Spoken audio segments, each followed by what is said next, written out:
Hola, ¿qué tal a todos? Les habla el profe Pablo Elías Rodríguez, estudiante de Maestría de Ciencias y Matemáticas de la Universidad Pontificia de Medellín. Con este vídeo queremos hacer una pequeña disertación frente a las influencias que tiene la ganadería intensiva o ganadería industrial con el cambio climático y por ende al calentamiento global. Es importante que pensemos que la Tierra es un ente vivo, dinámico, integrado por millones de elementos interrelacionados entre sí, y que a partir de esa correlación y esas influencias entre esos elementos, más los forzantes externos, se suscitan todos los fenómenos al interior de la Tierra. Es entonces el cambio climático uno de esos fenómenos. ¿Qué entendemos por cambio climático? Entendemos por cambio climático la variación observada en el clima durante periodos consecutivos de varias décadas, entendiendo por esa variabilidad a las fluctuaciones observadas en el clima alrededor de una condición promedio durante periodos de tiempo relativamente cortos. Siendo entonces el cambio climático un fenómeno resultado de las interacciones de diferentes agentes, es importante que hoy sea tema de actualidad. Y sin embargo, en el día de hoy no se sabe a ciencia cierta cuáles son sus causas y cuáles serían los alcances de sus consecuencias. En esta disyuntiva existen dos teorías muy contrapuestas.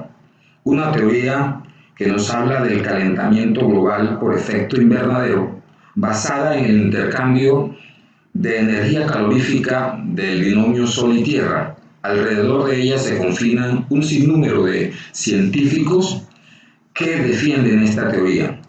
Y una otra teoría en el lado opuesto, donde hay un grupo minoritario de científicos que manifiesta y defienden la idea a que el cambio climático se debe a factores naturales imposible de explicar con la tecnología que hoy existe. Por ejemplo, pueden ser factores como la inclinación del Sol o de influencia de otros factores siderales. Sin la intención de apostarle a ninguna de las dos teorías, queremos hoy en este vídeo mirar cómo la ganadería industrial o intensiva, a partir de su industrialización y sus procesos, está afectando el cambio climático a partir de la emisión de gases de efecto invernadero a la atmósfera. Pero ¿cuáles son esos gases de efecto invernadero? ¿Cuáles son los principales gases de efecto invernadero? Son gases que se encuentran o permanecen en la atmósfera de forma natural, pero con actividades antropogénicas han venido cambiando y aumentando o modificando sus porcentajes. Son ellos entonces, por orden de importancia, el vapor de agua, el dióxido de carbono, el metano, el óxido nitroso. Estos cuatro permanecen de forma natural, como decíamos, en la atmósfera, y tres gases de origen industrial, como son los hidrofluoruros de carbono, el perfluoruro de carbono y el hexafluoruro de sodio. Son estos entonces los gases llamados de efecto invernadero. Y la ganadería representa una de las actividades humanas de mayor influencia en el cambio climático, ligado a la forma de vida del ser humano por medio de la emisión de estos gases a la atmósfera. Según la FAO, en el 2009, en su reporte, está afirmando que la actividad ganadera aporta el 18% de esos gases y el 2/3 de las emisiones antropológicas del amoníaco. Pero ¿de qué forma están distribuidas esas emisiones y cuáles son sus principales fuentes de emisores y qué efectos colaterales pueden producir, aparte de los efectos y las emisiones de estos gases? Entendamos un poco entonces cómo funciona o cómo están diciendo los que defienden la teoría del efecto invernadero que está produciendo el calentamiento global. Mediante la imagen podemos ver cómo los rayos o las radiaciones del Sol, radiaciones de onda corta, están penetrando hasta la superficie de la Tierra prácticamente libre de obstáculos. con una gran cantidad de radiación que es reflejada nuevamente al espacio por las moléculas de la atmósfera, y otra gran proporción de esas reflexiones son absorbidas por la superficie terrestre para calentarse y reflejada una gran cantidad. ¿Dónde entra entonces la función del efecto de los gases invernaderos? El poder de absorción de los gases invernaderos absorben las reflexiones que salen de la Tierra y las regresan nuevamente a la Tierra. Con esto gana sobrecalentamiento la Tierra y algunas de esas reflexiones son liberadas. Entonces, en la medida que los gases de efecto invernadero se aumenten, la absorción de las radiaciones que deben salir de la Tierra permanecen en la troposfera, atrapadas o absorbidas en los gases, y son regresados a la Tierra, con lo que se gana sobrecalentamiento en la Tierra. Miremos la distribución entonces de estos gases.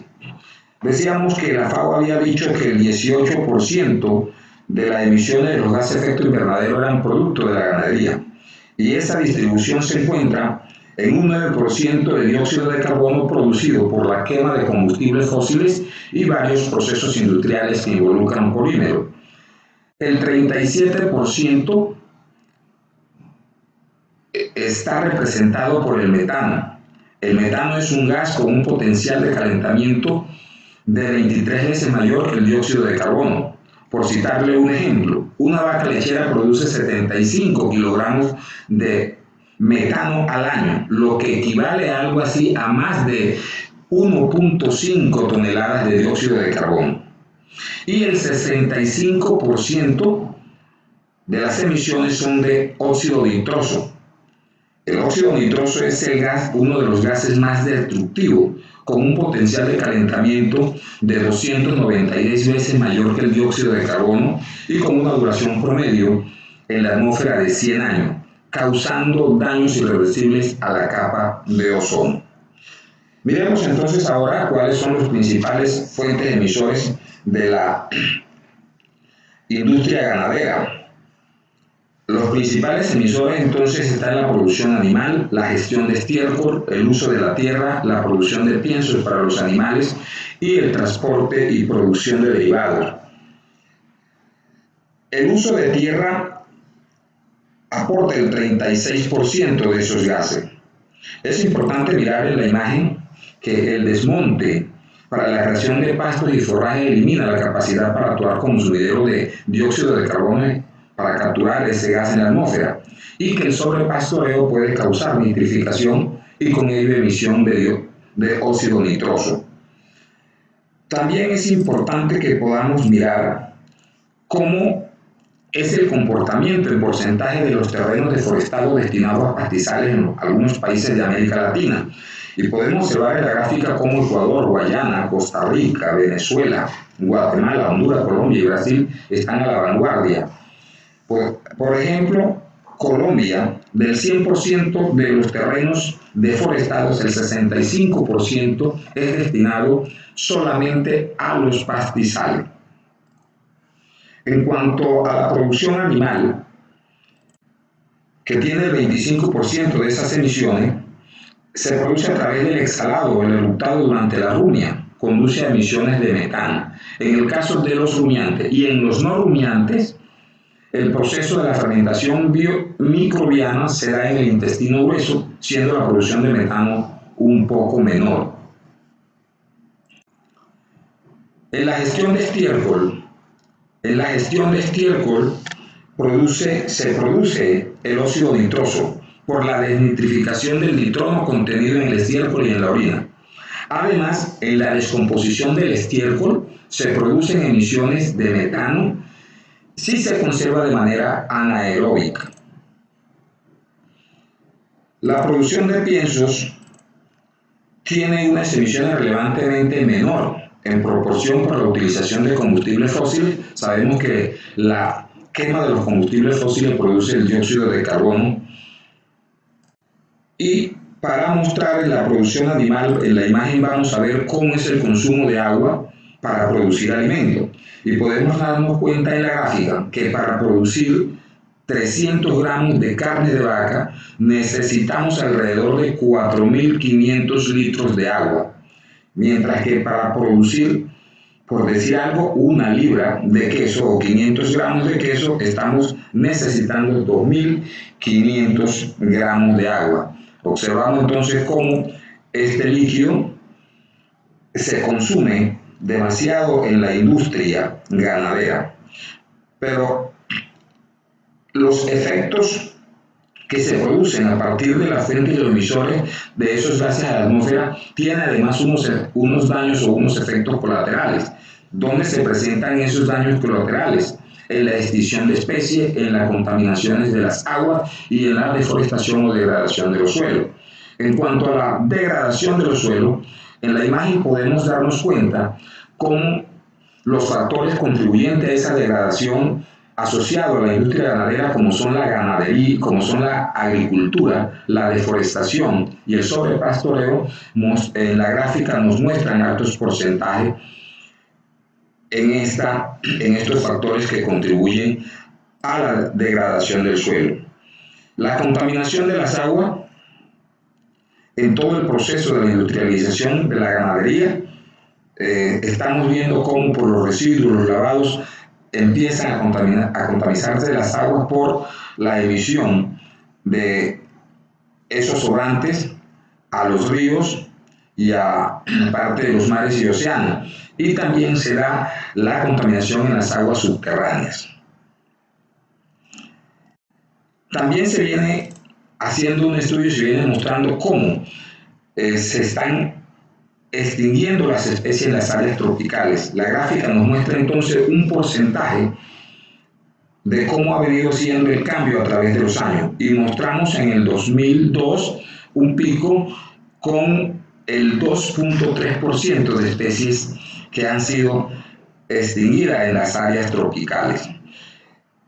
La gráfica muestra además que esto viene en descenso hasta llegar en 2014 en 1.9%, pero que todavía se necesitan hacer mayores esfuerzos para evitar la extinción de las especies en estas áreas tropicales. La ciencia no para de trabajar para mitigar los impactos. ¿Qué alternativas se han dado? Eso ha llevado a firmar protocolos y entre ellos se tiene el protocolo de Kioto. El protocolo de Kioto es un protocolo de la Convención Marco de las Naciones Unidas y su objetivo es minimizar la emisión de los gases de efecto invernadero a la atmósfera entre los países firmantes. Se han propuesto para el periodo entre el 2008 y el 2012 la reducción mínima del 5% de la emisión de esos gases entre los países firmantes. En la dirección que mostramos hay una versión en español de dicho protocolo. También tenemos el proyecto INAC, que es un proyecto nacional integrado para la adaptación al cambio climático, cuyo objetivo específico es apoyar al país en el proceso de formulación de programas específicos de adaptación para contrarrestar los efectos adversos al cambio climático en ecosistemas de alta montaña, en el área insular del Caribe colombiano y en la salud humana.